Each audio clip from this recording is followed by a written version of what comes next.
Ladies and gentlemen, welcome to the Sandman podcast. I am your host, Brian W. Tosh, joined as always by our resident hack checker, Oliver Fullington. Yo. Our producer and co-host, El Hilo del Hack, Tyler Fullington. And the man whose stories got stories, the hardcore icon. He's got 99 problems, but bananas ain't one. The Sandman Hack. How the hell is it going today? I'm going to start the show with a proclamation, everybody. Henceforth, you shall now refer to me as Sir Sandman or Sir Hack, since I have been duly knighted by the greatest woman wrestler in the business today. Wow, Toni Storm knighted you last week. Dude, this week has been awesome, man. Sir Sandman. Sir Sandman. We haven't done a show since the Toni Storm interview last Tuesday.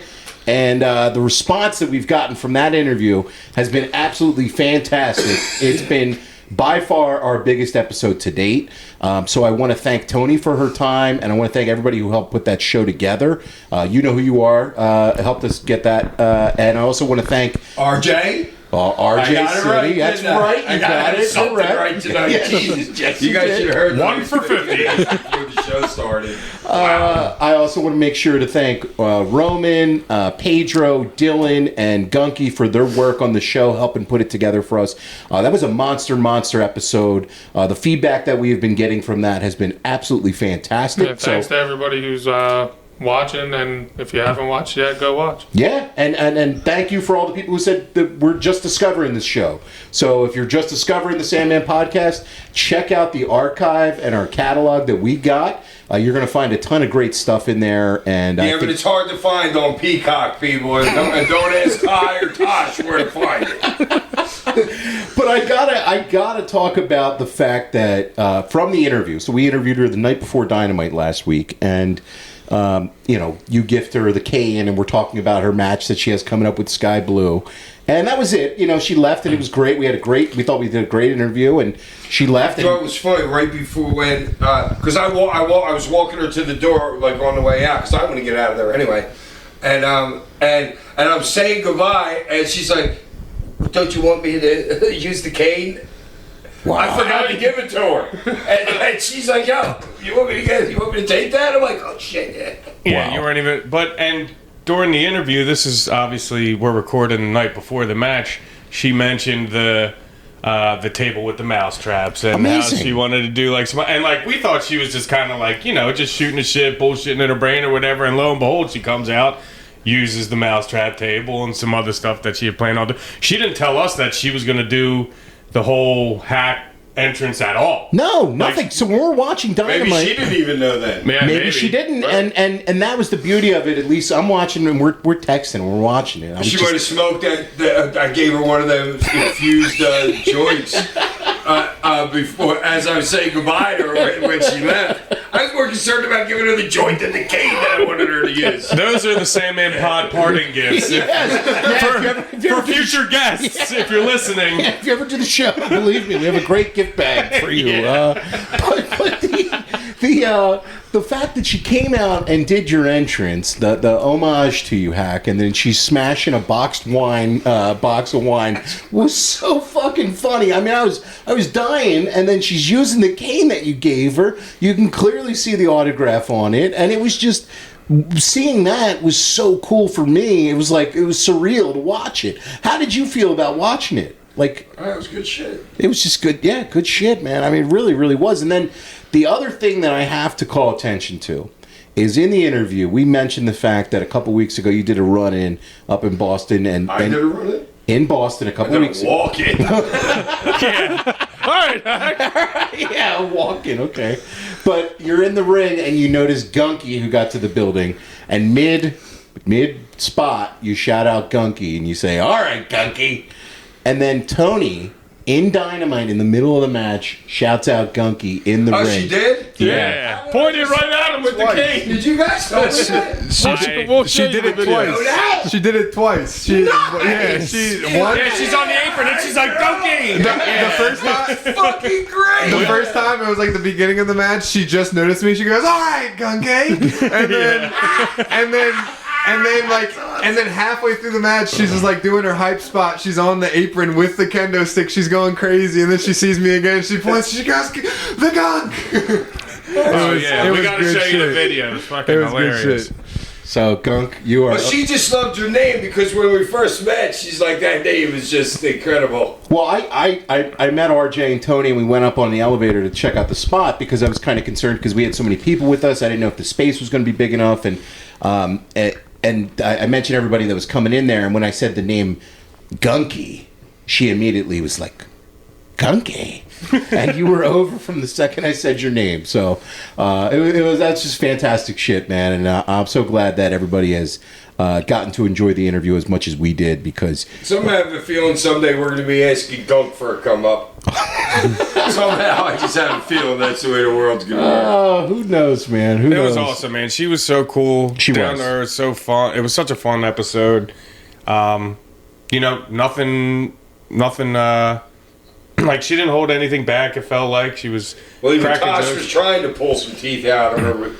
No, I mean I was asking her questions. I think Hey, you got to do your job. Yeah, I think I asked her fair stuff. Like I wasn't trying to. I'm not.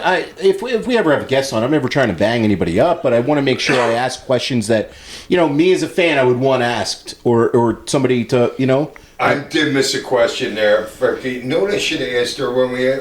Frick, I lost the guy's name. Who was her butler dude? Oh, Luther. Luther. Yeah, well, we know that he hurt his hip or something like that, she said, but I wanted to I forgot to ask her about their relationship and how they got together.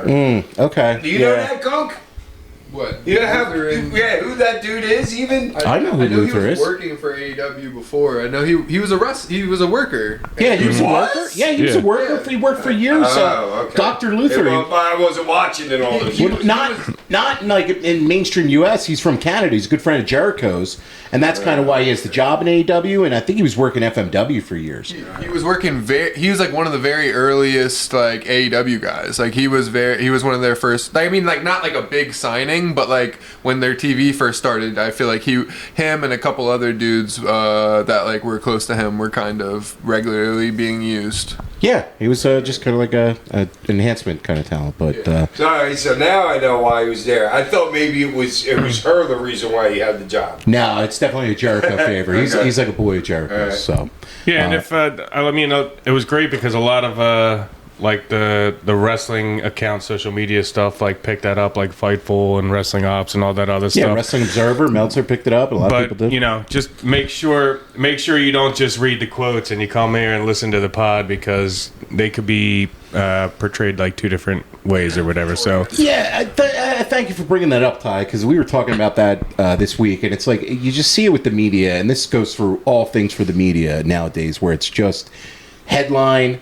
They aggregate something somebody says, and there's no context to it. And I think if you actually get the context of what she said throughout the whole interview, and I think there were so many more interesting things that she talked about than just the WWE and WWE going head to head with them. There were so many more interesting things discussed, like her entire career upbringing. The fact that she started wrestling at 14. Yeah, like there was so many interesting stuff in that interview. Like, I mean, they see her talking about WWE, and It's what it they is what it hop is. on. It's their job, and I get that. I was just saying for the people who are reading it and looking at it like that, you got to see how she said it and in the way she said it. Yeah. There was no ill will or anything like to that because they were like, Toni Storm said she'll never go back to WWE, and it was like, well, that's not really how she's like what she said. and everybody, and it was everybody's like- look. You're entitled to feel how you feel, Right. and that's how she feels personally. So, you go listen to her own words on it. She'll tell you exactly. So, if you're just checking out the show, definitely make sure to go through the archives because we do have a couple of interviews in the archives, and I think that they were all, really, really good stuff. And there. if you don't know who Simon Diamond is, you'll know when you go back. You'll know. Zach is dying laughing right now. This past week, the Eagles, we took care of business against the Chiefs, and it seems like the tush push now is being relitigated in the media all over again. What else is new? It's much better. It's the second week because there's a lot more weeks after this for them to forget about it. That's true, but I kind of feel like now, just because... Yeah, but don't vote against it and then try it. And then it's part of your offense. Yeah, McDermott. Yeah, how about that? How about that, McDermott?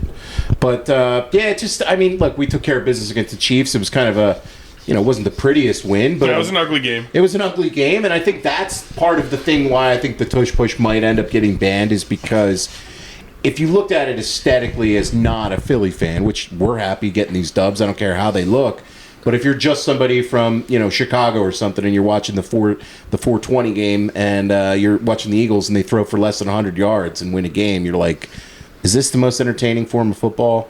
But that game had nothing to do with the tush. Dude, there was blitzes all over the place by both teams. Both offenses looked pretty shitty except for a handful of drives in that game. I mean, it was just...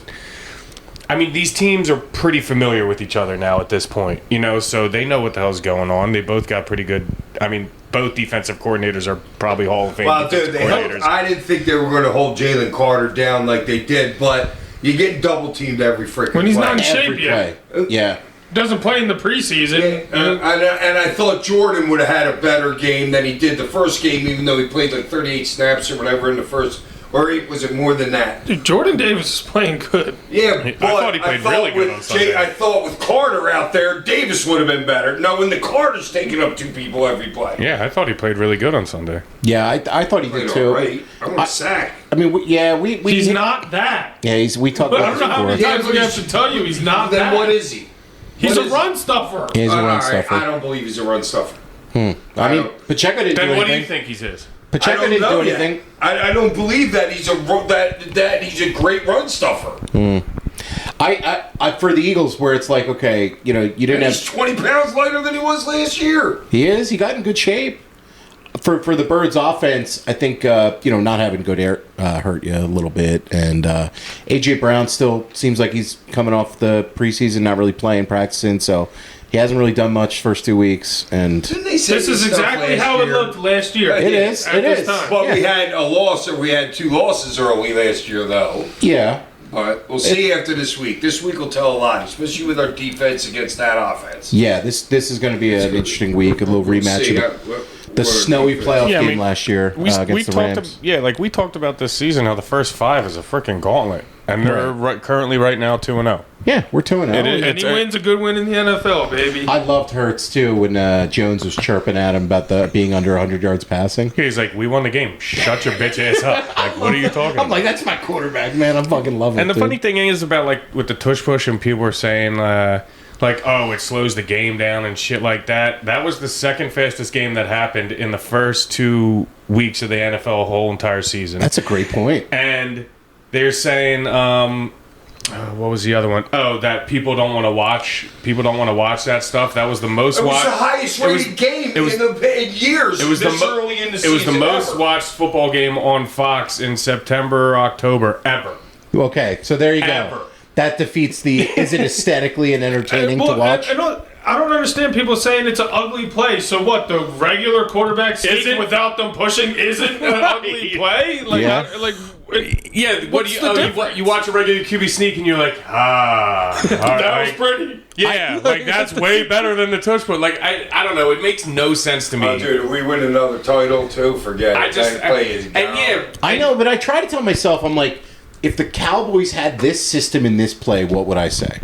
And I honestly if my think, team couldn't stop it, I would fucking hate it too. But I wouldn't be like, yo, they can't run it. right, I wouldn't be like, take it out of the game. Yeah, no, it'd be like, man, this fucking blows. Yeah. we can't fucking Forward stop pass, it. take it out of the play. Yeah, like I'd be like, man, this fucking sucks. We can't fucking Dude, stop Josh this. Allen, who's like fucking, I don't know what, like 4 inches taller than Jalen Hurts, probably 30 pounds, 40 pounds heavier, and he can't do it as well. Like, Right. With their offensive line, anything, but it's like, dude, I don't know what to tell you. Every other team tries to run it, and they can't do it as good. I don't. Yeah. Like, It doesn't make sense to me. No, but It makes no sense. You look at a play, you dial it up, and you do exactly what they people are do. like, oh, it's not a football play. That play is literally the origin of the NFL. Yeah, it's where like, it that's started. how football started. yeah, it started doing that Like, stuff. what are we talking about here? Yeah, it's just annoying. But Salty hey, ass bitches. hey, we're 2-0, guys, and we're still the defending champs. So take that. This week on the show, we watched ECW on TNN Episodes 1 through 3.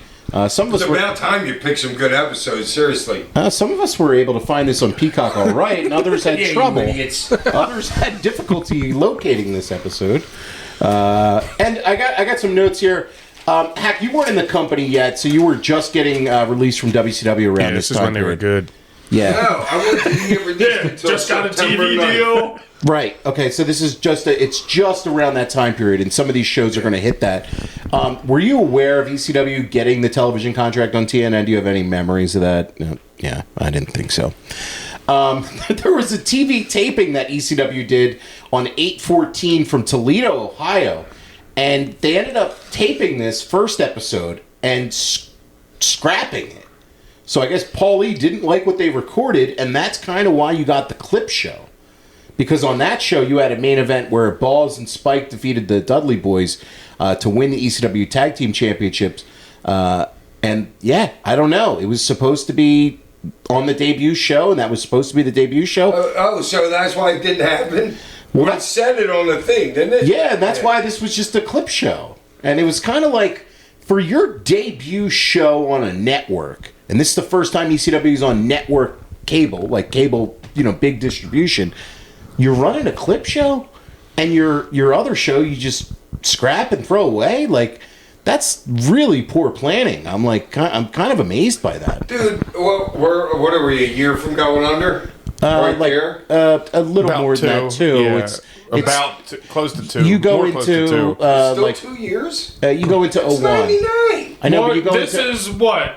August of This is 99? Yeah, And late we went August. under January 2001. So, I so thought a it year was and 2000. a year and a little. So, I mean, it's just like the planning behind this. Like, this is your biggest shot since you got on pay-per-view for giant, viewership and a new audience and everything. And your very first effort, you come out and put on this show.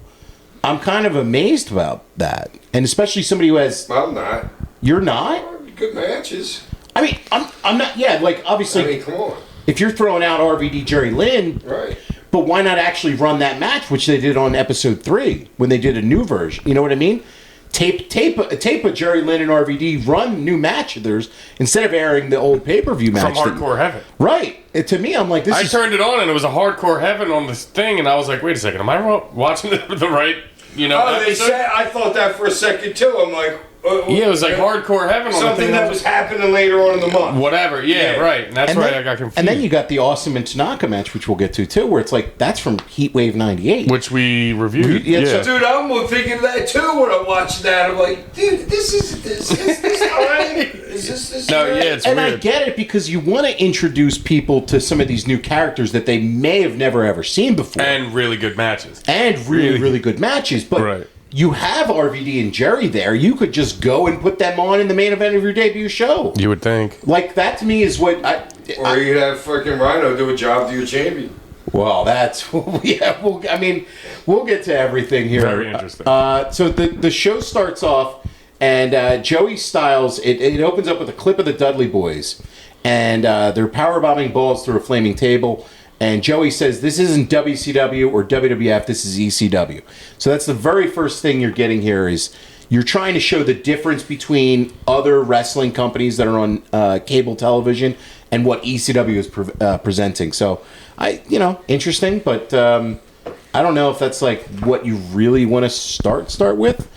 They have a focus on Taz, and the other thing is that Taz is leaving the company in a couple months here too. So it's like Where'd he go? he went to WWF. He did? Yes, this is when he left to go to WWF. And What did they do with him there? well, he debuted against Angle in the Royal Rumble at 2000, and he choked out Kurt Angle. He was Kurt Angle's first loss was to Taz in WWF. So they brought him in with a really Is big that push. right? Yeah, they brought Taz in with a really big push. I had to know that back in the day. But Yeah. he choked out freaking. No way. Kurt Angle, yep. It was Kurt Angle's debut, it was Taz's debut, was in the Garden at Royal Rumble 2000. He made his debut, he beat Kurt Angle, he choked him out, and the place went nuts. And what Taz just was himself after that? Well, no, they didn't push him as Taz, and when he wasn't presented as Taz, like Was he his real name or something? No, he was still Taz. He was Taz with an extra Z. But he wasn't like... They didn't push him as like a god, like he was in ECW, where he was just running everybody over. So What do you got, Gunk, over there? Well, and then he also had a WWE Championship match against Triple H, like as soon as he was signed too. Like they pushed him like real big and real hard as soon as he was signed, and then fizzed out like pretty immediately after. Yeah, that. somebody kiboshed him. Yeah, Probably well, Triple H. well, he didn't have the size for WWE Back then. and I mean, it's, you know, if you present somebody as this killer, and then that's like what they are to be a star, and then if you have to have 50-50 matches, like it just didn't work out for Taz as a wrestler, and then he transitioned to announcing, I think in 01. So it was very Okay, but so now Benoit, basically same size, except when at the end when he was like super duper jacked. You know what I mean? You know what I'm saying? They're basically the same height. Those two guys. But Benoit was somebody whose presentation, even though he was a lot of suplexes and things like Taz, was still somebody who can go out there and have competitive back and forth matches. Whereas Taz's presentation was almost always... Taz was limited to suplex and chokeout. And kick. But Taz, but You know? as The a wrestler, Brooklyn boot. yes, the Brooklyn boot. But Taz as a wrestler would take, I would say, 80 to 90% of his matches. Whereas Benoit was more of a, he would do Give a lot and of take, yeah. he would do a lot of selling in his matches. Taz was almost no selling, like a Goldberg kind of character. Yeah. So to present that was a little difficult, and I don't know, it just didn't work out for him in WWF. But he did get a really, really big push there. The other thing to note too is you're losing. But still fucking announcing today. He is, and he does a great job with it. He's done it. I know. Good for him. Seriously, Honestly, Seriously, good turn for it him, into man. that fuck and A 25 announce this fucking long. a 25-year announcing kidding me? run. A 25-year And announcing not run. screwing up anywhere in life where you get fired. You Right. know what I'm saying? And like, he's worked- a DUI can cost you your job nowadays, and freaking like in a job like Yeah, that. and he's worked, WWF for years. He worked TNA for years, and now in AEW. So Taz, as an announcer, he has a real big legacy as As credible as they get. right. More Yeah. than wrestling. Well, yeah, I mean, Probably a lot of at people, this point, a lot just of because of people- longevity. 25 years. Yeah, They're right. 25 doing it years. already. Yeah, 25 years announcing. So shouts out to Taz. But the Dudleys were also leaving at this point. So you're getting national cable here with TNN, but then you're losing Taz, who was your champion, and you're losing the Dudleys, who are your tag champs. And you don't have Hack. And you don't have Hack yet, and I mean, but And you regain Raven, the additions that you get are Raven and Hack, but you minus, the Dudleys and Taz. So it's kind of like ECW always had this issue, but it's really starting to show now in '99 where some of it's kind of depleted the roster a little bit. But this show had a match between RVD and Jerry Lynn. This was, new commentary over the match, and this was just a fantastic match, man. This was a little bit clipped, so obviously if you want to watch this match, go back and watch the pay-per-view version. But there was just some awesome stuff, man. I mean, this is like just these two guys. I know you texted me the other night, Ty, when you were watching this, where it's just like guys with chemistry. Just plug and play, man. Plug and play, and those two, they don't miss. Right, you're gonna get a 3.5 at least star match. You know what I mean? Like, Yeah. It's just going to be fantastic Dude, stuff. I got like 10 notes. So like this match, this was I think the best match I've ever seen between those two. Yeah. It was really good. Because, well, the second one that we'll talk about later, but this one was different. You see the difference with the spots when they would do some of them chair spots with Fonzie to him. They added a little bit on then. You know what I mean? Instead of doing that regular old thing. You know what I mean? And they added a little on to this thing, added a little bit on to that. You know what I mean? And if you see it in the following match later that we watch, they kind of do that same thing, but they're smart enough to revert. It's Yes. like, he's not going to get me again, so I'm reversing it, so we're double reversing of the shit we gave you 2 weeks ago. Like and they started. It was two different openings. it's a Yes. count, Two yeah. different openings too. And Similar in the style, but different to in the your maneuver. point, Ty, I love the spot where Jerry gets him on like a tornado DDT. He's about to try to tornado DDT him to the outside, and then RVD just like clotheslines him back into the ring. Right. Where previously Jerry hit the tornado DDT, and it's like Great storytelling, yeah. Those little twists where it's like, hey, I learned that you do this, so I'm going to do this instead. Yep. And then, Hack, you always talk about this about putting it together spots. Like, how many spots do they have to remember to go into this match, you think? Oh, dude, these guys, yikes.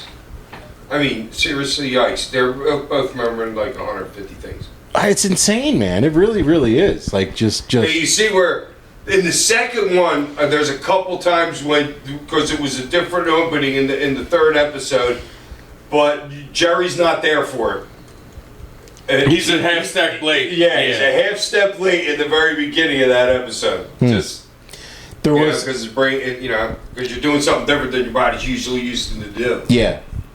Jerry went for the cradle pile driver that was blocked, and then there was a split-legged moonsault, and then there was a 5-star frog splash, and Jerry Lynn rolled through that one, and then a Van Daminator and another 5-star hit. Dude, the way Van Damme, like 30 minutes into a match, just leaps up, no problem, onto the top, and gets so high on the frog splash. Effortlessly, man. Just like a cat. And he's dude. probably got the best frog splash yeah. ever.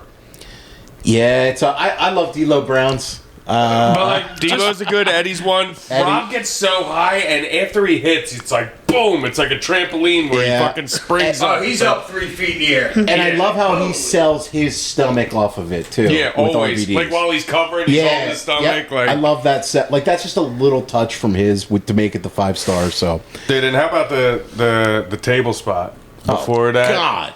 Where like the power bomb off the apron onto the table. That thing exploded. Yeah, it did. It really did, man. It was fucking awesome. Dude, and this match was stiff. Yeah, it was. Oh my God! Now I remember what it was like working with Rob. Thank God, I only had to do one weekend with him, but it was a 4-day weekend.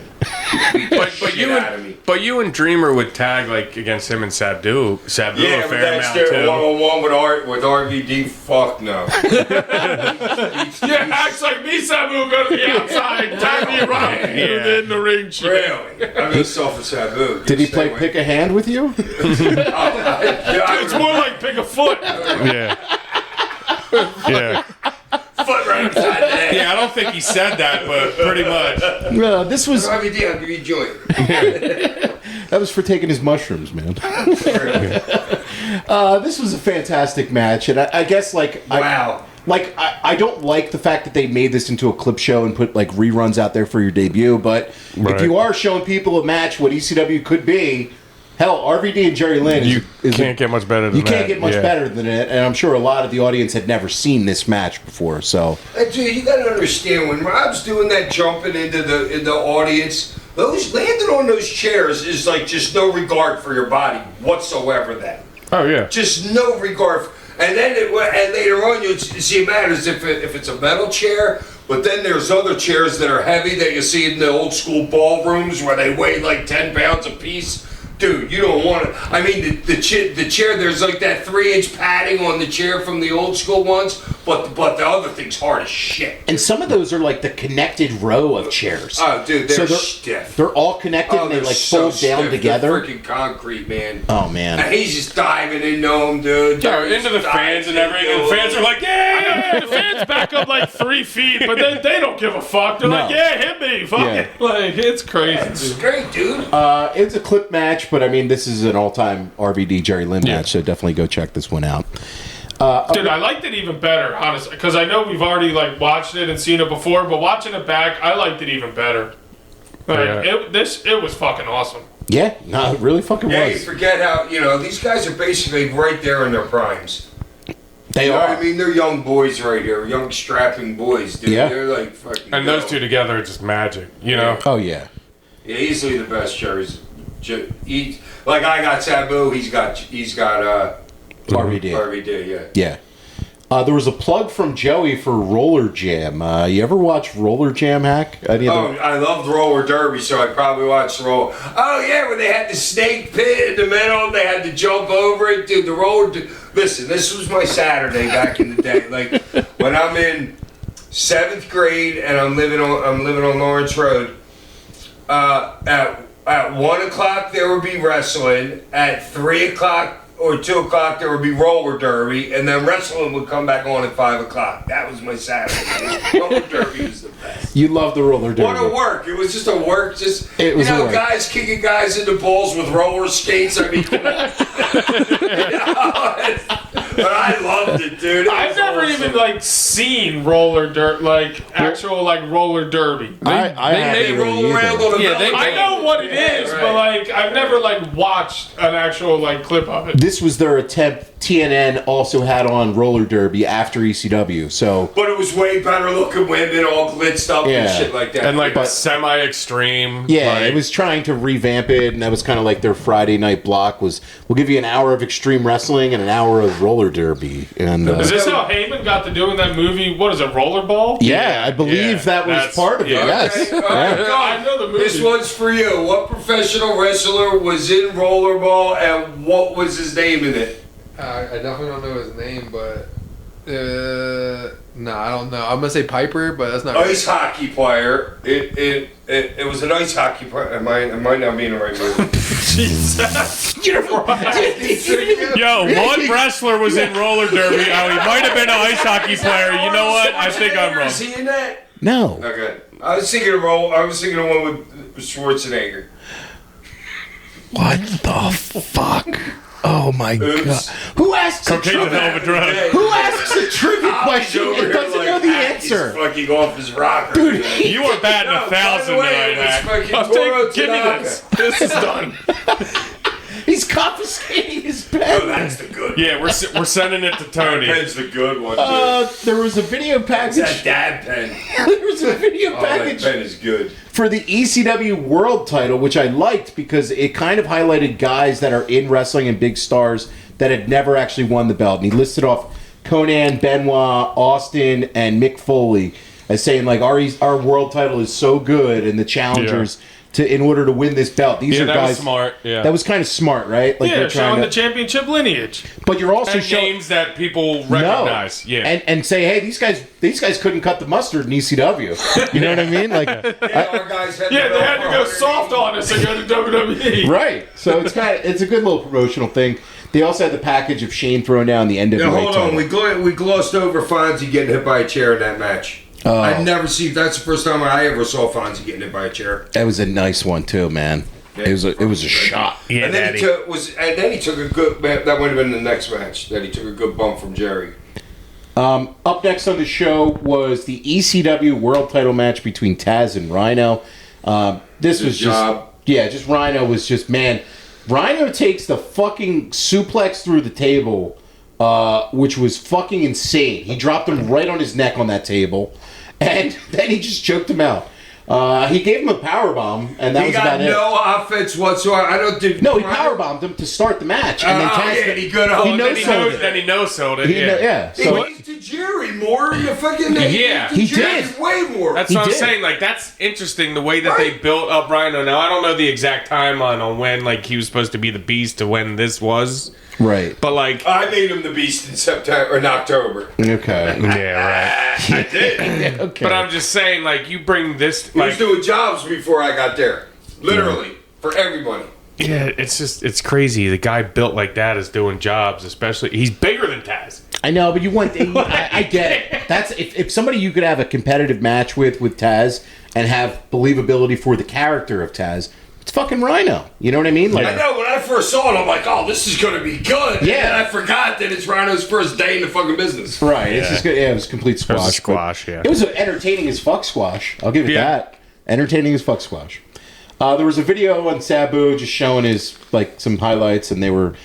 He's currently banned from the U.S. That's what they were hyping That's up. great. I love that tagline. Like, I know. like he's allowed to wrestle elsewhere, but in the U.S. he's banned. Like, I thought that was just Wrestling's awesome. the best. Wrestling is the best for shit like that, man. I thought the same thing. He's banned from the United States. Great. Up next on the show was Spike Dudley taking on Big Sal, and man, on this show, why was this on there? I mean, you're putting over Spike. Like, I get it. Spike's great and all. Feel You good said it moment. yourself. Roster's depleted, dude. Feel I good know, moment. but it is- It's sad to say that if these are new viewers, anything could happen. They see Okay. the small guy against the big guy. I don't point. know, but that's how I look at it. No, good that's point. a good point, Hack. Yeah, I actually didn't think of that. So, it does kind of show you because at They're like, what are these people putting this on for? This big guy's going to kill this guy. right. So then you're showing people in ECW whatever your preconceived notions are of wrestling, throw them out. Well, that and also too that they're probably not seeing that in other wrestling that they're watching. No, if this match happened on a WCW Thunder, you know exactly what would have happened. Yeah, it would be 18 seconds. Yeah. Big Sal would squash him and do a big splash, and that would be it. Spike won the match with the acid drop. And I love so when he steps on him and he's like It's great. stomping on his stomach. It's great. It's great. And I love the giant killer Spike Dudley gimmick, and I love Spike, but I just kind of question this for the opening of your show. This was your main Oh, it's event. great when he gets thrown through the table later on. This was your main So event of your first show, was Spike Dudley taking on Big Sal. Think about that. Oh, it was the main event. It was the main event match. It wasn't the last Yeah, I don't segment. even know that is that. I know, but I'm saying, like, this is, if you put that on, like, if somebody had a wrestling company today where they went national and they got some cable for the very first time and they put, like, a match like that on their first show, they would be getting killed. I mean, that online. was ECW though, kind of. It kind of was, yeah. It was just like a hodgepodge. Like there was like, No, I know, yeah. No, I know.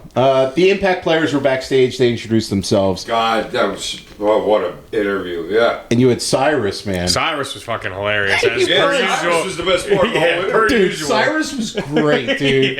He's talking about... You know, I'm trying to get over. Because the camera kept going to Dawn Marie, and he was like, I need my TV, I need my camera time. Yeah. It was great stuff, man. And like using the late, like you said, like using like, yeah, I need to get over, like not saying I need my camera time, like literally dropping the. And it's so great that he's still in the business now, doing his shit in front of the camera. Oh, And it's yeah. still just as great. And he wasn't considered like one of us in the locker room. You know what I mean? Because he was like one of the Alberta boys. Yeah. Well, he's fucking killing it still in AEW, man. Yeah. One of the Yeah, it's great. and I he's love that. and he's awesome, dude. He's one of like the lone And good. that's Scott Lemieux. What's his Scott D'Amore. He's Yes. another one that was around. That's still around now. Doing Yeah, stuff. he's got Great. Maple Leaf Maple Pro Leaf Pro Wrestling. Wrestling. Yeah, Yeah, That's they're big. awesome. Yeah, it's really awesome, man. And then to close the show out, you had Taz talking about ECW on TNN, I couldn't even listen. and that was it. So interesting first episode. The next one, this one was coming from the Lost Battalion Hall in Queens. I love that building, man. What a fucking building! I think it's one of my favorite. Like, It's definitely up there. it's for right me. up there with the Golden Dome for me, as far as like besides the arena, like the best buildings Yeah. ECW would run. And then this one started off with Taz taking on Tajiri, and as you guys mentioned, Tajiri definitely got in more offense than Rhino did. Like not even close. Tajiri was kicking him in the head, and then he tried to get him in the tarantula, and then Taz he gave him That was a bump. an Alabama Slam spinebuster. Fucking drilled him with that. He hit him with a Tazplex, and he spit in his face, which was interesting. And then they were just fighting it out. And he hit another Tazplex on him, and he threw in some crossface shots, and then he got kicked in the head.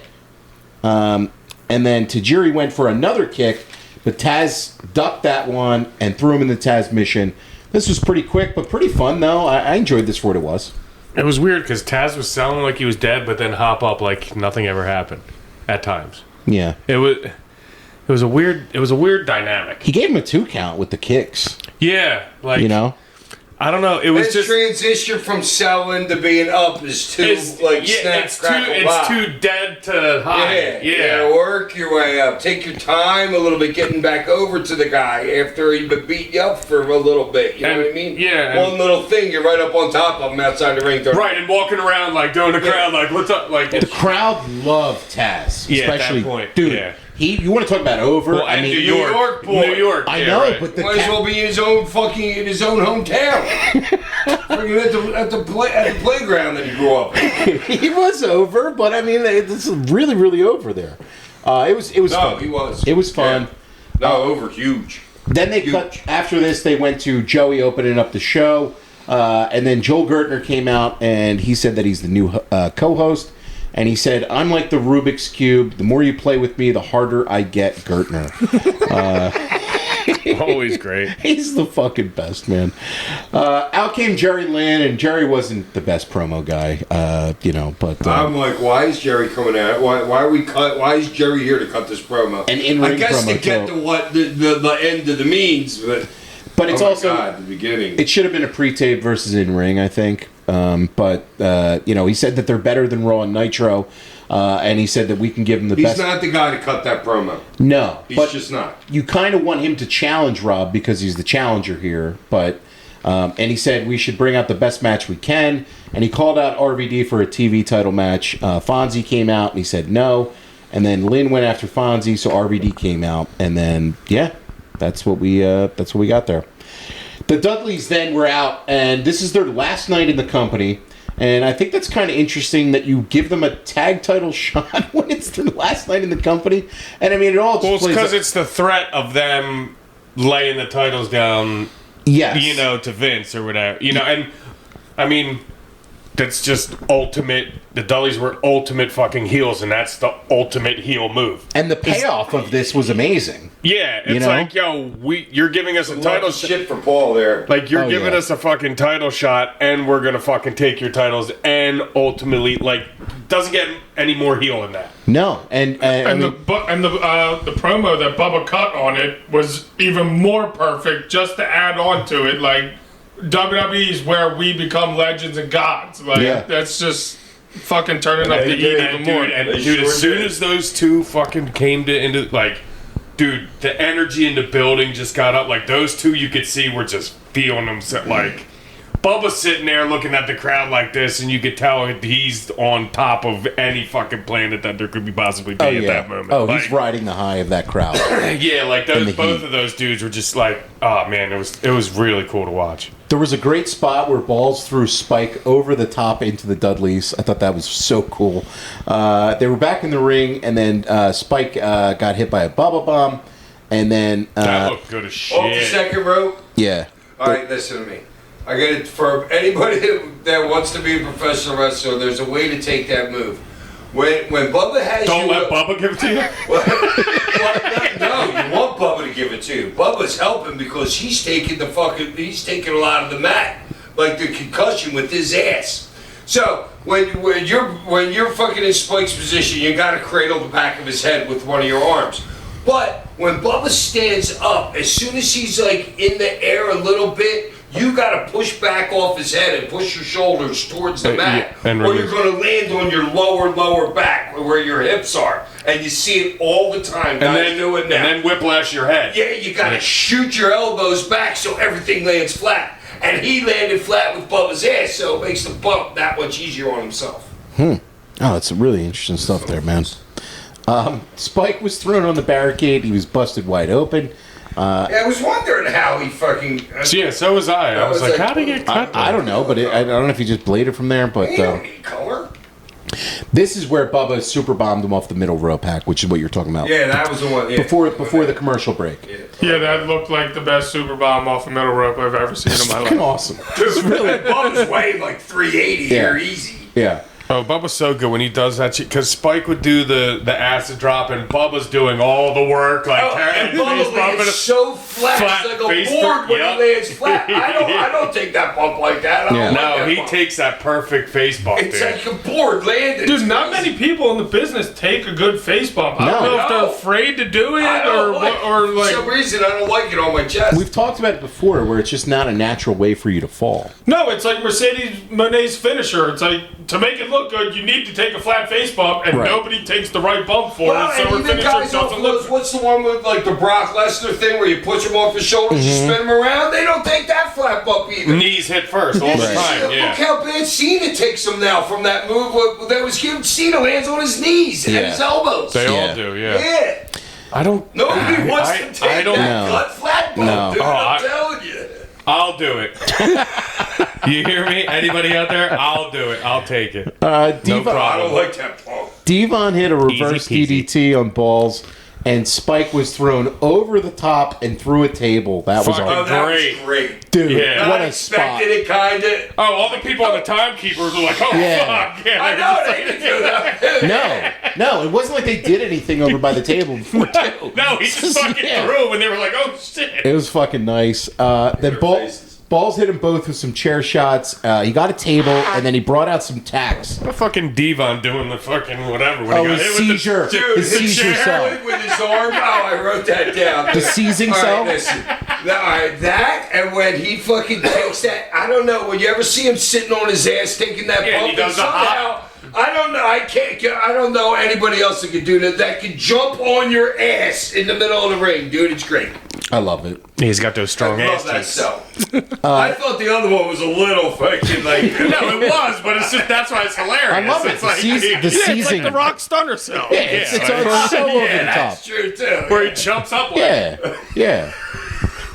So Balls got put through the table that he set up, and then Spike was trying to make the save, but it looks like he was a little late on the save there. I thought so too. And then they get him up for a 3D, and then they pin Spike to win the titles. Great fucking timing with the 3D because it doesn't look like it's a 3D, and Bubba does a great job of getting in position because he's on the side of Devon because Devon swings him in, and Bubba's right next to him. And Bubba just comes out of fucking nowhere and fucking does the cutter, man. They were fucking no wonder they were leaving for WWE at that fucking point because they were on fucking fire. And the Duds did a good catch in the middle when Spike jumped over the top rope and he almost was landed on his head.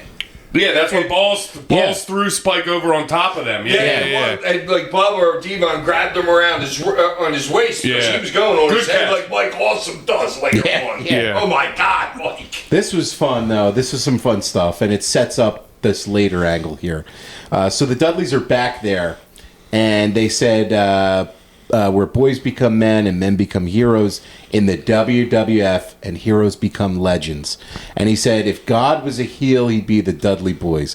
Great line. And he called Stamford, Connecticut the true hotbed of hardcore wrestling, which is just great. I mean, it's just great shit. The God thing's even more prophetic than you think because it's the Dudley Boys and God's more than one person, right? It's him and his son.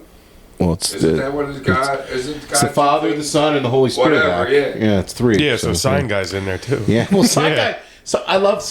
Glad you mentioned Sign Guy because I want to talk about him here in this too. And he said that before they go, there's one more thing they have to do, and they said they're going to destroy this company by taking out the heart and soul. And the fans were actually chanting for you, Hack. I don't know if you could hear them. They were chanting for Sandman. I thought they were chanting for Sabu. They were chanting for Sabu too, and the Dudleys said begging for anything. Well, Sabu couldn't wrestle in the country, so. And Bubba did a good job of saying it don't matter who you say. Right.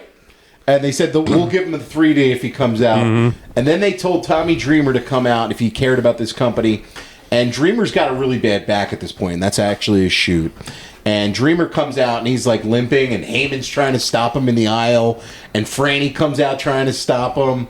And Bubba calls her a $2 whore, which was great. And Gertner with the best line of the whole fucking night. Gertner's line to Joey, can I borrow $1.87? $1.87, something just came up. Because he called Franny a $2 whore. So Gertner goes, yo, Joey, you got $1.87? Something just came up. Like he's got 13. Yeah. Yes. Exactly. It was so funny. It was such hilarious. It was So such good. a great line. And then you get a bunch of clips of the Dudleys and Dreamer going over their feud.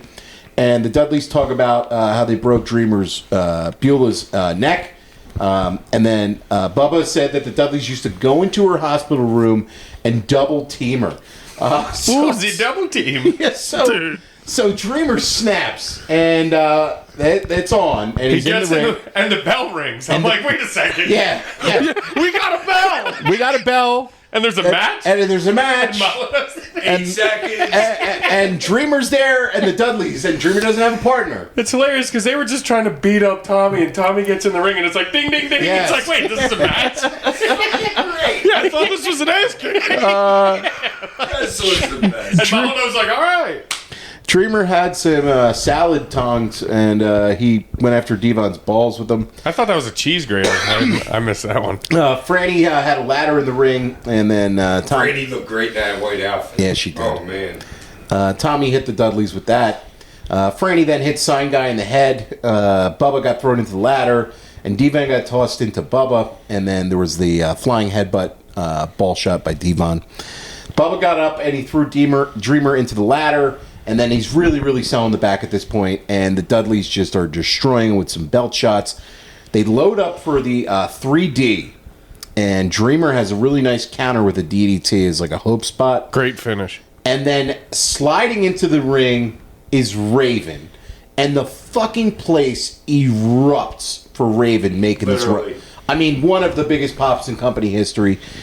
DDT's Bubba and pins him to win the tag team titles, where he's tag team champions with his sworn enemy Tommy Dreamer. It's ECW for you. Fucking great. You got Raven. It is so good to put Tommy and Raven together as your tag like champions, And- like as the spin-off to the Dudleys leaving. Like, And the cool thing is Raven just left WCW. So you have Raven, like a WCW guy in ECW, beating guys that are going to WWF. Like, it's just keeping them in the headlines. ECW, yeah, right. In ECW, like, it's just keeping that, stuff in the headlines. And really, really awesome stuff. And the dichotomy of Tommy and Raven, I think it had a ton of potential as a team. And I don't know if it really lived up to it in '99. But, man, was this amazing. Who did they lose to? I think the Impact player. yeah, they were Justin- feuding with Justin. Well, and dude, Yeah. that's the Lance match for- that you came back on. It was Tommy and Raven versus Justin and Lance. Was You guys when had the- you had your return. You guys had the 6-man at November to Remember '99. But, Great match. yeah. But this was awesome. I mean, really, really awesome. And the awesome timing shit. on it was fucking perfect, too. Yeah, it really, really was. And just like, as far as an angle goes, for your second TV show, this is a money angle. You know what I Yeah. mean? Like, really, really awesome stuff. So, I thought that was a ton of fun. The next episode was also from this same location, the Lost Battalion Hall in Queens. And they were just doing a recap of the previous show, which is, really smart stuff. You do a big angle, start off your next show. Yeah, Hack, would you guys, when you went up there, would you do like a weekend at that building or something? Because having like, Saturday I was just wondering about having 2 like back-to-back episodes there, but I guess it's Probably all taped- clipped and everything. Yeah, they probably taped like 4 hours or something. Or 3 Because they hours only or had an something. hour of TV, but the shows were... 40-some minutes with, commercials. No, or but I'm whatever. saying like the actual shows Oh, were fucking like 3 hours. They could be 3 hours, but you Right, only had so an it was hour just of TV. a 3-hour show cut into. Right. That 3 hour, that one night could be 3 weeks of TV. Right. You know what I mean? Yeah. You could spread it out for that. From there, you get a recap of that. And the main event. WWE used to shoot a month of television down at 42nd and Market Street. Wow. A whole month they would shoot. I went there one time and I couldn't realize it. I was like in 8th grade, 9th grade. And then like a month later, you're watching the matches that like were I just never saw the Lumberjacks. They came in and wrestled 3 times, won the belts, and I watched it all play out the next month. That's when I you were was like, amazed. something's not adding up here. I don't really care. You were 19 years old. I was younger. I was like 15. So then there was a Rhino and Super Crazy match, which was started off really off here. good match. Really, really awesome match. I love just like the dichotomy of like, okay, you got your luchador guy, you got your muscle guy here. Well, Rhino's agile as shit. Right? Oh, yeah. He's just a big agile dude. I fucking love Super Crazy, man. Dude, So crazy. do I.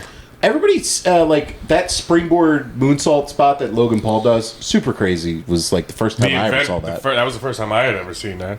It's fucking amazing. And Rhino's the perfect like Bass. yeah. He's the Yeah. perfect base and he's the perfect vehicle for somebody like Super Crazy because because it's not like he's just some big lug either. Like he's agile, like Hack said. Like so he's perfect to move around, catch, do all that, and maneuver off of that. Like that was a really good pairing that we probably didn't see enough of. No, I thought it was a great combo. Yeah. Those two. There was some really funny stuff on commentary where Gertner kept trying to order Mexican food, which was pretty funny. Is that what he was doing? Yeah. Yes. There was a Super Crazy hit a tornado DDT, and then there was a moonsault that got the knees, and there was a power slam, and then Crazy countered a power bomb into a Hurricane Rana for the pin. This was super fun stuff, and I Really think surprised to see Rhino not going over. Well, I mean, at this time, I know Hack said like Hack said he's jobbing, but it's just like in my mind, like I'm like, kind of weird that. yeah, in my mind, Rhino's the guy because obviously he's who you think would be like the But if you- position higher guy. If but you think about it, I don't know. Is Paul putting Super Crazy over on TV, trying to reach a different audience yeah, to TV? All right, You now know, you're thinking like Hack. yeah, I think you're right though. I think you are I don't right. know. That literally just plugged into my brain when you said that, Ollie. I wasn't even thinking about watching the match because I did think it was a little strange. Super going Yeah, if over. Ray was here, it would have been Ray. You know what I'm saying? Right, like you put Super Crazy over, and you're like, you get, you know, That's the Mexican audience, that's a lot of your whatever. West Coast Right. offense, right? Your California fucking, that's a whole fucking lucha. Yeah. Right, maybe that adds, And- and maybe that's why Tajiri got so much offense against Taz. Well, and the other thing too is that they did give Rhino the post match where he beat down Crazy. Right, so I it's was begging for that. Well, it's like you kind of give him a a little win-win. bit. You give him the heat, but you give Crazy the win, so you give him the Yeah, little right. It's bit. a win. It's a win-win situation. They both look strong. Super Super Crazy gets pissed the if they win. didn't do the beatdown. Yeah. And then next I up, was expecting it after the Taz job. I was. I mean- I was like, dude, because I forgot that he wasn't the. he wasn't at that man level beast quite thing, yet. Yeah. So because Masato Tanaka and Mike Awesome are taking on Taz for the ECW title at Anarchy Rules, we get their match from Heatwave '98, and we've recapped this on the show before. Yeah, and it's just fucking awesome. It's fucking great, dude. I mean, there's so much shit there that these two guys, we say it all the time, whenever they're matched up, man, they just fucking kill It's like each other. Jerry and RVD. They are each other's best opponent ever, and just fucking amazing shit. And Where he hopped up on the fucking top rope and jumped to the outside. Dude, that's beast, man. He's a fucking And beast. landed in them stiff chairs, dude. Yeah, like there's no other way to say it. Mike Awesome is a fucking beast, and Masato Tanaka is still going in 2025. Yeah. He is still working, and it's fucking crazy, man. I saw him somewhere not too long ago. We saw him at WrestleMania WrestleMania 40. Philly. Okay. We saw him at WrestleMania 40 weekend. Yeah. But this match is great, and if you guys want to check this one out, make sure to watch Heatwave '98 for the complete version. It's really fucking good shit. Yeah. There was a tornado DDT on some chairs that had Tanaka picking up the win there. Our main event now is the TV title match between Jerry Lynn and Rob Van Dam. And man, this one again was fucking stiff, dude. There was some shit in this, like when Jerry hit him with the bulldog, Rob's neck like gets kind of caught on like RVD's body on it. It was nasty, man. I mean, there was so much shit in this match. Hack, what do you got in your notes, man? Because I had already watched. I had watched all these episodes at once. You know what I mean. So this one, I wasn't so much worried about writing notes. I was actually sitting back watching the crowd during this match more than I was watching the wrestling. Really? Yeah, just watching the crowd reaction of people. Well, the crowd was loving I this. know. I mean, Yeah, it's like just great. It's amazing. Like you think about 1999, it's not like the wrestling world didn't have great matches on television every once in a while, but as Not far like as that. not It like didn't this, happen. not It like just- It this. just wasn't like that. Like 99 was a pretty weak year in ring wise because the Attitude Era was a lot of short matches and a lot of bullshit run-ins and A lot stuff. of talking. And Lot of talking. scenes, It's kind of like it is today Yeah, and between the two companies. I mean, obviously WWE has some high work rate shit, but like, but what we're watching, like RVD and Jerry Lynn, is what we're watching on AEW with almost every fucking match. right, it's like nothing can That's a hold good point. nothing can hold a candle to this. You know what I mean? Like whatever WCW was putting out there on Nitro or Thunder, and what WWF was putting out there on Raw or SmackDown, it wasn't this level. So it's like, you know, yeah, Heyman had that trump card of, hey, we could put on RVD and Jerry Lynn and beat you guys. You know, Yeah. I mean, at least beat you wrestling quality wise. You know Yeah, what the I mean? only way you're getting that is like a Ray Kidman or a Eddie match, Or Benoit, whatever, yeah. Dude, Right. these matches were just so fucking good. And like the thing that sticks out to me the most, especially with like a big topic in today's wrestling, is like all the false finishes. Like you never saw Rob going for the fight. Like how often was it countered ever? And he never went for it unless it was the finish of the match. Yeah. Like it was always a false finish why into it's your something finish. else, into something like it's just such good fucking like wrestling psychology that you don't have to do your finishing move every fucking time. You can get falses and good reactions by doing other moves.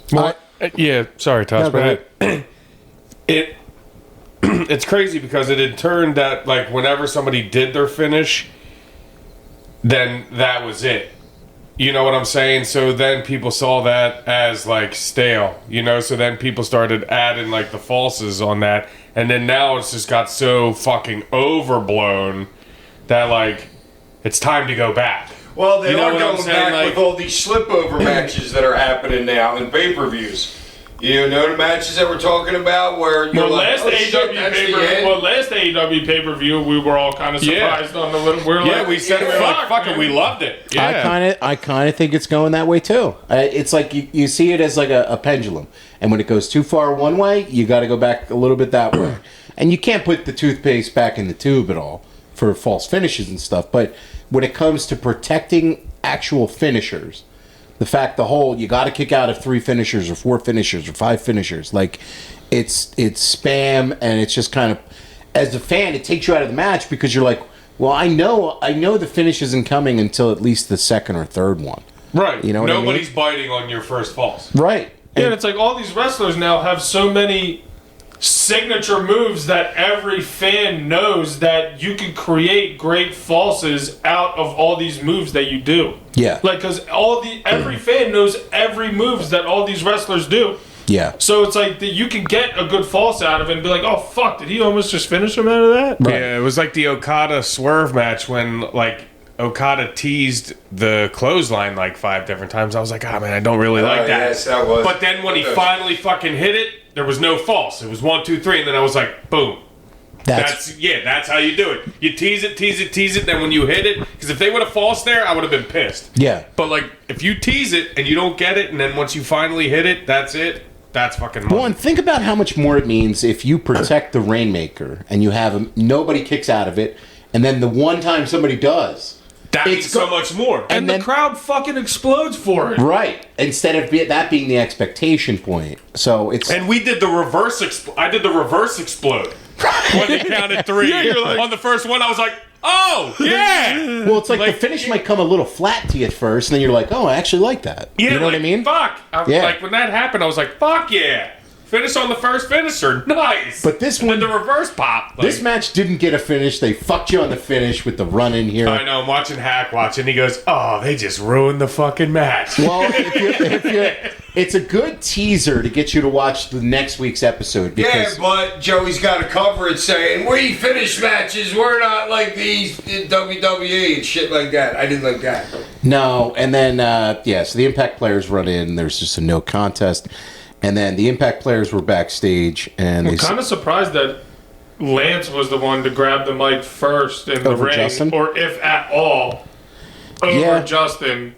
I mean, I know you're probably you're trying to get new characters over, trying to try new things on TV and whatever, but man, he needed some work on the mic. And they're saying it, and it's like, I get that we wanted to see the finish of Jerry RVD, but you have the Dudleys leaving, and you're trying to set up a new heel tag team as like, like the new top heel fucking guys. So they come in and lay out 2 of the top guys that you've been showing. Yeah. And that gets them fucking immediate heat. And you don't have to waste the finish on RVD and Jerry Lynn, who are working each other I don't know how many times now. Right. Yeah. Right. You can afford to do one fuck finish because you've done... To establish these guys as the new top heels in the fucking... Yeah. So the show finished up with a highlight package of the Impact players, and then they announced Jerry Lynn and RVD for next week's episode. So it's kind of like, hey, come back next week. We'll give you that match, and we'll give you a finish on it. But I thought that these were, it's entertaining shows. These were pretty easy watches. If you guys have never seen these, I definitely recommend checking out the second episode. Really good wrestling on them. Yeah, really good wrestling. I mean, it's from other ECW pay-per-views and stuff, but this RVD Jerry Lynn match was fucking awesome, and there was some really cool stuff on there. So I would say, if you're an ECW fan, you never actually watched these, definitely go check them out. Yeah, just to look at the building and the crowd. Oh, the crowd too, was and awesome. everything. Like right. these are easy watches. You know what I mean? Like they're 40-some minute episodes. That's so funny. I saw when Awesome hit Tanaka with one of the chair shots, I saw like 3 dudes in the front row just like jump up like, oh! like it was the best thing they'd ever fucking seen. Like it was fucking sick. It's just awesome. It was awesome. Next week on the show, we are covering AEW All Out and WWE WrestlePalooza. So Head to head on Saturday, head to head on Saturday. So we'll see. We'll be covering both shows on this show next week. Let's go Toni Storm, baby. Let's go, Tony. Tony, bring it home. Some housekeeping. If again, you're just checking out this show based on the Toni Storm interview, please make sure to go in the back catalog in the archives. We've covered every major U.S. wrestling event since WrestleMania 40, and we've done a ton of historic ECW shows, as well as another of awesome interviews with Bill Alfonso, Todd Gordon, Too Cold Scorpio, the bad boy Joey Janela, and adult film superstar Kendra Lust. So if you're just checking out our show, make sure you check out those interviews because I know You might guys... want to be alone for that one. Obviously, we are looking to do interviews whenever we can, get the opportunity to have some guests on the show, so stay tuned to the show, guys. I had the pleasure of being on with Jesse Velasquez from Top Rope Nation podcast series, and they are doing their 1995 ECW historical recaps. And of course, guess what I was invited on to cover, guys? Sal Balomo. No, not Hack either. Come on, you guys always bust my balls about this one. Oh, the fucking your favorite match ever! You fucking loser! Yes, The double dog collar, Yeah. you loser! yeah, you gotta How check. did you get pulled out of the... He listens to the show and he knows I'm a big mark for this match. So you want to check it? Who is it? It's a Top Rope Nation podcast. No, So- who's the dog collar match? Oh, it's Stevie and Raven versus the Pitbulls. Okay. It's from ECW Gangsters Paradise 1995. Jesse's a listener of our show. He does a great job with his podcast. All so, right, nice. If you want to hear more of me and go over an all-time favorite ECW match that the boys always bust my balls for. Yeah, more Tosh Candy. Yeah, we're a Tosh What's the Candy. name of the pod? Top Rope Nation podcast. Top series. Rope Nation Podcast. Yeah. All right, so check that one out, guys. It's my personal pick for the greatest ECW match of all time. So make You sure fucking Mark. you mark. Listener questions, as always, send in to sandmanpod@gmail.com. Please leave a name and a town. That's all that Hack ever asks for. This is him right now writing in too. Jesse from St. Paul writes in, "What's up, Hack Sparrow and the Broomall Pirates?" I like that. Yeah. Hack He's a great actor. He is. Yeah. Gunk, get on that. A Hack Sparrow fucking a Photoshop picture. Tremendous podcast with Toni Oh, Storm. I look great in pirate outfit. All right, Beavis. Hope to hear more from the current talent as the show rolls on. The chemistry of all you guys have is the big reason why it's my top wrestling podcast rotation. Hack, Thanks, man. your spot at ECW Gangsters Paradise where Rocco Rock threw you into the cage while your cigarette was still in your hand had me on the floor laughing. Do you have any stories with Ted Petty that you could share on the show? Oh, the best ones are when we all went to his farm that day. We rode horses and rode a hayride and all that shit with Teddy and Al, Big Al. 911. Yeah, Where was that at again? Teddy's farm over in Jersey. Yeah, the farm. I was in Jersey, right? The childhood that you've had. You guys had some good times in Japan and shit too. Fuck yeah. Yeah, rest in peace, man. He said, Ty and Ollie, you guys are more than welcome to join my show and review a 1995 or 96 ECW event. Hack's price tag is too high for my blood. Yeah, I'll find a match that's better than the double dog collar match, and I'll come on for that one. Throw a dart at anything. You guys are so wrong. I'm more of a summer '96 kind of guy, if you know what I mean. Oh, here we go, to put himself over. You mean NWO, Ty? I don't know what you're talking about. The faux Macaulay Culkin. The faux Macaulay Culkin. You mean the real Macaulay Culkin? He said, keep up the phenomenal content. Your show is locked in tighter than Nia Jax with a chastity belt. You remember you made that one time? That was a great joke. Oh, good shit, man. Thanks, Oh, brother. thanks for listening, man. Owen from Wisconsin writes in, Oh, that was good. Hey boys, been loving the shows lately. Tony episode was so unbelievably candid and entertaining. Are there any spots in wrestling that don't seem to happen anymore that you guys are really partial to? For me, the old double clothesline, double crossbody spot is a lost art in the business. So many matches are so choreographed and no longer look like competition, each guy trying to win. Those moves always struck a chord that both guys had the same idea at the same time, even if they're used as buffer spots in a match. Thanks for taking my question. Best wrestling pod on the market, not even close. Thank you, man. I actually heard a clip of... Duck the clothesline, fly body press. Nobody does that anymore. that's That used to be a classic duck the clothesline, fly body press was a Yeah, 1-2 all the kick. time. I love... I saw an interview with Dan Soder, a clip of him on my timeline, a comedian, and he mentions nobody does a double noggin knocker these days.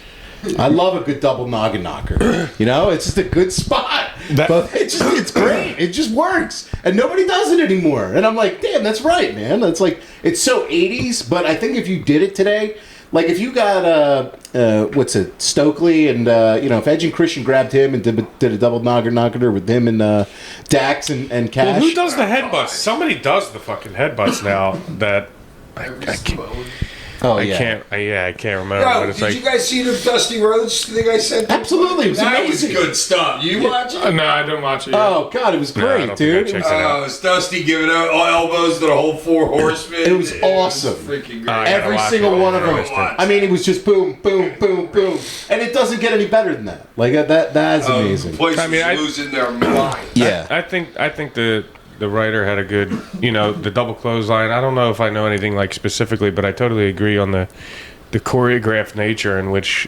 the matches are in tune now.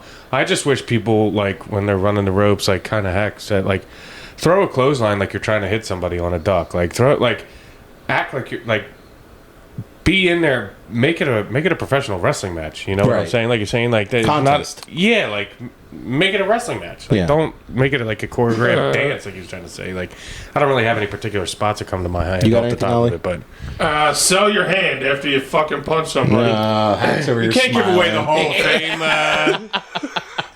No, but seriously. No, it makes sense. You don't have to do it every fucking time, but Sometimes. when you Sell punch somebody, something. it fucking hurts, Yeah, dude. it does. We got to put that up on the. Don't keep pulling up a hack sparrow. Dude, that car act, he is so good. It's just like Denzel, where he can change on a dime in one scene. Like when Denzel's out there and he wants the guys to kill Ethan, and he's like, "No, dude, you got to lay down your own. You got to put in your own work." And then he turns on all of them, and then, dude, that dude is great. Let's get Johnny Depp on the pod. Oh yeah, that's a. That'd be great. Edward That dude is Scissorhands, baby. awesome. Scissor hands, all that. Josh from Hamilton, Ohio, writes in. All right, Josh What's up, from fellas? Hamilton. Ohio. Great job on the Toni Storm interview. Toni is without a doubt Thank one you. of the best female talents in the business right now, so it was great One of seeing the her. best talents. Yes, no need to put the female designation in there. It's talent, period. It was great seeing her on my favorite podcast. The questions, the conversation was solid from start to finish, and you could tell she really had fun with you guys. As an AEW fan, I was happy to hear she plans on being a lifer there. So my question is, what do you guys think AEW is currently doing better than other major promotions, and what do you guys think that they need to improve upon? Thanks for the great content. You guys rock. P.S. A while back, I wrote in to ask Hack if he had any plans on coming to my area anytime soon. So I was excited to hear he's coming to Sports Fest Dayton on the 27th. Really looking forward to it. All right. you'll be- Yeah, so am I. They started to send me my ticket. Oh, whoa. Maybe some heat with Sports Fest. But what do you guys think that they could do better? And what do you guys think that they do better than anybody else? Because I think wrestling quality bell to bell, that's what they do best than anybody else, in my opinion. AEW needs to have a little bit more WWE in them, and WWE has to have a little bit more AEW. That's kind of what I was going to say. I was going to say a little bit more variety in what they do and not what we do. That's what we do here. And not variety. Not variety. I mean, in a hardcore or that It's a lot of similar working styles on their show. You know what I'm saying? I would when we say people watch the monitor, and I know that's kind of like the brand that you are, but I feel like you got to throw something else in there every once in a while, if that makes sense. Like a different type of match every once in a while. You know, kind of what Hack said, a little bit of WWE. In their thing, in their mix as well as that, if that makes any sense. You got anything, Ollie? Yeah, I mean, I definitely hear that point. I mean, I don't know if AEW necessarily cares. You know what I'm saying? Just because they want to be different and want to be the alternative. I mean, I definitely think they would benefit from taking maybe a little bit more from that side and maybe kind of slowing their matches down a little bit or taking some time off their matches and stuff like that. But for the last, I don't know, year and a half, AEW's really, really been good and really, really fucking hot. But one thing I do wish WWE would do better is making new stars. Yeah. I think both companies need to make some new stars, because if you look at the age of these guys out there, Especially in WWE. especially in WWE, where the top card is so old, and now you're like, man, that those chickens are going to come home to roost sooner than later, and suddenly you're going to plug and play. You think it's plug and play? Yep. Dude. Okay, you can plug and play, but these younger people that are coming up, they gotta get better than in WWE because they're not like and more opportunities. Yeah, like the older stars in WWE are so fucking far ahead and better than the younger people that it's like it's a real steep drop off. No, I agree. And they're in trouble with making new stars. I absolutely agree. I think that they are in a lot of trouble for making new stars. Well, dude, especially when you're going to 5 matches of pay-per-view. I know. You know what I mean? One's Cena, one's Orton, one's Roman, one's... And with no house shows, AJ, where do people have the opportunity to have reps or work on stuff or develop a character? Right. It's like these people in AEW, a lot of people... They don't necessarily need the machine because they're able to go and do a GCW and get over with other people and get more popularity, get their reps and things like that. But there's a very, very big drop off in the talent in WWE from like the older people who've been there for like 20 years or so and the people who are coming up. And I got one more thing that I would take away from AEW. The Casino Battle Royale. You don't like it? Yeah, you know, where they got the fucking 30 people coming in. Well, I don't mind it if you kept it to just like 5 people, I wouldn't mind it. But when it goes into the double digits and you got a lot of floor layers. I told you my I told you my change, just make it elimination style. Yeah.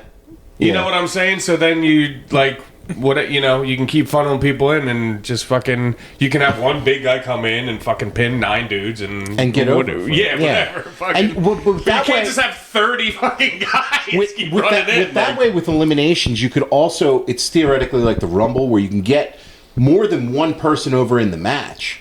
Right. You can get the winner over, but you can also get multiple other people over for eliminating multiple people. So it's not like that. Like if you had eliminations in it, that way you could have somebody else get over too. Yeah, because the only way that people get over in that match is like the first 2 minutes of their entrance. They come in and they fucking do their fucking 5 spots off the whatever, and then it's powder. Yeah, you know. Yeah, that's all. Doug, the professor, the official historical expert of the Sandman podcast, writes in. To the crew, sorry, no creative nickname this time. It seems like Eddie Kingston's on the mend and is coming back to the ring shortly. He is. He's taking on Big Bill at All Out. I think you guys said once before you think he would have been a great fit in the original ECW. Absolutely. I asked a few weeks ago about Big Bill and if he had any potential to be pushed. Do you think Kingston will do a favor and serve as the guy to start giving him one? Or do you think they're serving him up to be Kingston's comeback because the bigger they are, the harder they fall? And speaking of Kingston, where would you rate his mic work? I think he has a certain ethos that works despite the fact that he's not a body guy either. Been having a rough go of things lately, but your podcast and the Eagles love always helps, man. I hope you're doing well, Doug. Appreciate it, Doug. All right, Doug. As far as Kingston, man, yeah, I think he's fucking amazing. As far as him on the mic, I mean, I don't know if he's like your great like stereotypical like bullet point like promo dude, but the fans just love him. Love what he says. Well, he's somebody like and it's just he just says whatever the fuck's you on can his just mind. tell it's like authentic and it seems fucking passionate. It doesn't have to be like the greatest line for line, bar for bar, my whole flow. It doesn't have to be that, but like they can just tell that he's coming from a place.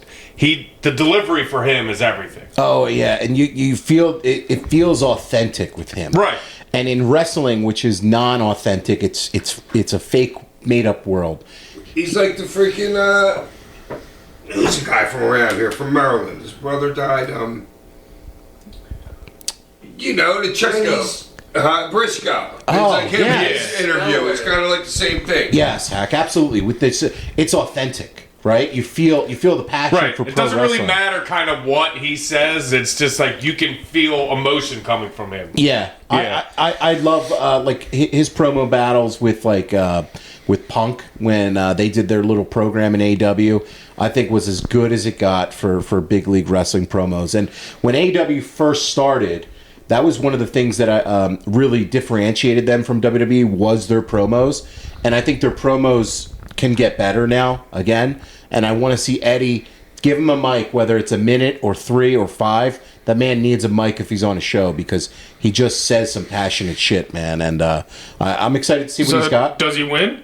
Oh, yeah. He takes out Big Bill. Yeah. After being out so long?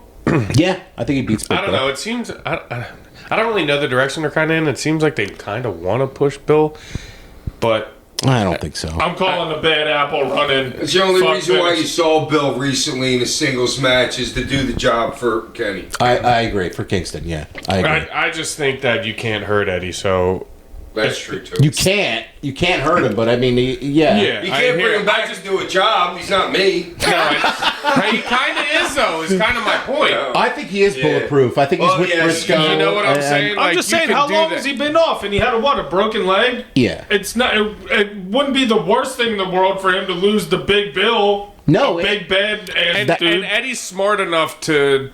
Well, that's actually you know what I'm saying? That's actually like, a very Japanese style of selling. When guys would come off a long injury in Japan a lot of times and they would come back and work, they would actually have them lose one of their big first matches because if you think about it, they got the ring rust and everything. So you're not supposed to win. Right. So it's like you kind of have wrestling. It's wrestling. No, I know, but I'm just saying. It's the double-double. But I'm just saying, I think even if Eddie loses, he'll still be just as over as if he won. No, but I yes, agree. I 100% agree. The win means more for Bill than it does Eddie. Yes. And I think Eddie's smart enough to fucking... That's true. And I think That's totally true. And I think Eddie's smart enough to do that. He's been there ever since frickin' he was under Jericho's wing. Yeah. Well, maybe Jericho comes back. He was doing singles before then. It's all like it was like get under my thumb. If you want to push Bill, you have Bill beat him clean. Yeah, you do. But I don't know if they want to push Bill. Or if you want to set up a program between Eddie and Chris, have Chris Why return. wouldn't you want to push Bill? Because he stinks. Yeah, I know, but you could 911 him. You could, yeah, you could hack. I mean, there's things that you 911 him. Powerhouse, that dude. Stick those two together as freaking a tag team. I mean, Two big They don't shots have, in the yeah, company. but they don't have a tag team for them. Their tag team division's not Put them against the black dudes. Shelton and yeah. Lashley. Because they can work. Well, Shelton will carry him. we'll see. Shelton Mitch can carry him. from Timmins, Ontario, Mitch. Canada, writes in. Hi, Hack and the crew. If you ever want to see an example of why Sandman's entrance is the greatest of all time, look no further than the last DDT show out of Japan. The last match on the card was a Sandman Battle Royal, where each contestant got their own Sandman-type entrance. Cigs, crushed beers, you get it. They were all great. It never got boring. You just kept waiting to see the next take on the Sandman. Love the show. Keep up the great work. Yeah, we were talking about that. You have a match dedicated to you in the DDT promotion in Japan. They've ran this a couple times, where it's a I'd battle. love to watch that. Where it's Dude, a battle. we have to watch that. Where it's a battle royal where everybody enters as you. How do you Now feel? we're talking. How do you, Is this like a 3.5 hour battle royal? Literally. It's just 7 minutes. Had to pay Metallica a lot of money Yeah. How do you- with that song on loop. how do you feel about that, man? Is that just like cool? That's fucking awesome. That's so cool. That's so Yeah, fucking that's cool. freaking cool. How's this the first time I'm finding out about that? They've done it for And- a couple years And apparently. how are you not getting paid for it? Oh yeah, that's what he's like. Yeah, DDT. Could you imagine if Come out at the end as the last guy. Could you imagine And I lose because I'm not good enough. Could you imagine? All right, Fumi, did you hear that? We gotta get on that. Could you imagine the fucking pop if he actually? Next year, Well, because dude, they've heard like 28 Enter Sandmans, and it's like, all right, dude, next here's the year, next Fumi. one. Next year is surprise And then it's DDT. actually fucking Hack. Yeah. We've thrown the rice bowls up in the air.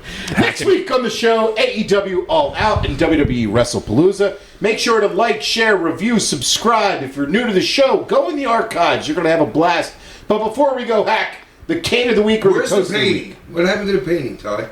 I put it over there. Oh. We've sent a picture out of it already. I don't care. I want to hold it. Okay. I think he's the greatest thing ever. We got this painting. You got this painting in the mail from... Ty, I mean, Ali, tell us who it is because I think it's Andrew. The artist's name is Sean Davis. Andrew, I guess, said, dude, this is the greatest thing ever. I love this. it is pretty fucking awesome. It's You a see it better on the podcast when there's a light behind it. It looks way better. Here, hold on for a second. It looks really good there. yeah. Okay, it's not gonna look good with your phone light behind it. No, it's shit. this Yes, fucking it guy. does. Look how much better that is. Oh my god, that's disgusting. Who's that how much ugly better guy that next is. to woman? It looks like one of those old light brights from the 90s I used to fucking play with, where you plugged in the All things. right, now what's it called when you request like somebody to do a Commission. Yeah, I'm gonna commission Andrea, Sean. him too, What are you going to commission them to do? to do me, Scorpio, and Nancy in between us with all 4 belts. Oh, okay. I like That's that. a great picture. So Okay. please. That's your Kane of toast the week, Oliver, toast of the week, Oliver, the artist name. Sean Davis. Sean Davis, thank you, Sean I got Davis. one more toast of the week before we go. Terrence Crawford deserves a toast of the week. Yes, That he fight on fucking Saturday. does. Taking down Oh Canelo. my God. He was a fucking man Dude. standing in that ring, dude. I stayed up and watched that Unbelievable. fight. Like a All-time performance. perfect fucking performance. Yeah, an all-time performance by Terrence Crawford. And you see he I gave watched every Canelo single round of You that. see he gave Canelo the belts back? Yeah, I mean, it was a class fight. There was no beef between them or nothing, so Yeah. it didn't get that level of like hate and vitriol or anything. No, but just like the respect that, like, two just all respectful around. athletes. Well, And, dude, and as that fight got into the deeper rounds, you could see Canelo's like the Shocked. surprise. Yeah. On it, like, fuck, I did not. Like think when he that fought this- Floyd, pretty much. Yeah, Yeah. like, dude, I don't know what to do. oh man, Crawford's an all-timer. I mean, after that, so toast of the week. We'll catch you next week, guys. Peace.